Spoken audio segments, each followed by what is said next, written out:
Hello, my name is Debbie, and I am the owner and operator of a piano teaching studio. I would give Wix a 3 out of 5. I switched to Wix from Squarespace. I had used Squarespace probably for about a year, and I liked it in general, but I switched to Wix because of the price. So Squarespace started to get more and more expensive, and so I was looking for a cheaper alternative. So I chose Wix number one for the value. It seemed like I was getting a lot of bang for my buck with Wix versus Squarespace, which I was switching from.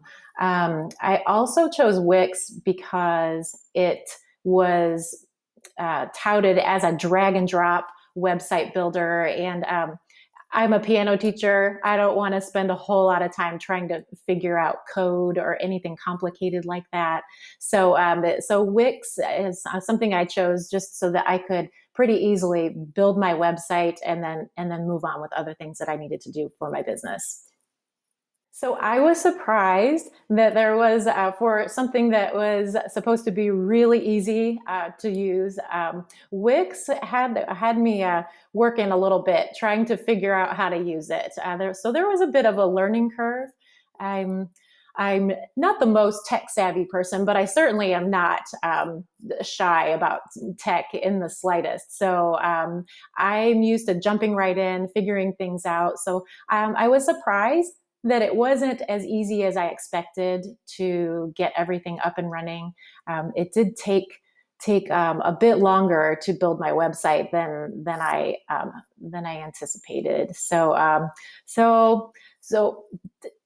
yeah, I was expecting it to be a little easier than it was for sure.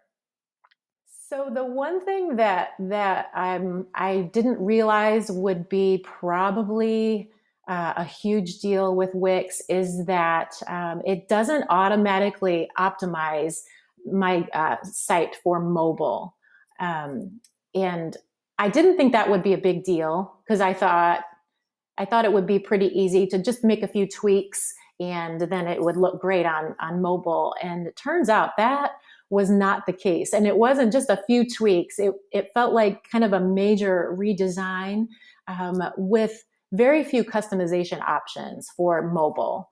And with more people probably looking at my website on mobile than an actual desktop, it's really, really important that that mobile site looks fantastic. So that's one thing I really don't like about Wix. The mobile site can look the desktop site can look absolutely amazing, and then the mobile version of it is really kind of sad. So that is one thing that I believe Squarespace did automatically was optimize that desktop site so it would look great on mobile. And with Wix, like I said, I didn't think that would be a big deal, but it actually is a huge deal. And with just a few customization options, I've never have felt like I've been able to get the mobile to look like I want it to. So that's one major challenge I have with Wix. And then the other one is just the slow loading time. So even when I want to make a simple change, it takes a while for my site to load on my computer. And then when I click on something, it almost reminds me of old school dial up where you're waiting for the page to load. It's really slow. I can just want to change one little thing on my site, and it's in my mind, I'm like, oh no. It's just knowing that it's just going to take a lot longer than it feels like it should for pages to load, for changes to take place. Click on something, wait a moment for it to flip pages or whatever the case may be. So those are the two things, the mobile optimization and then just slow loading times as far as like editing and things like that. Those are the challenges I have with Wix.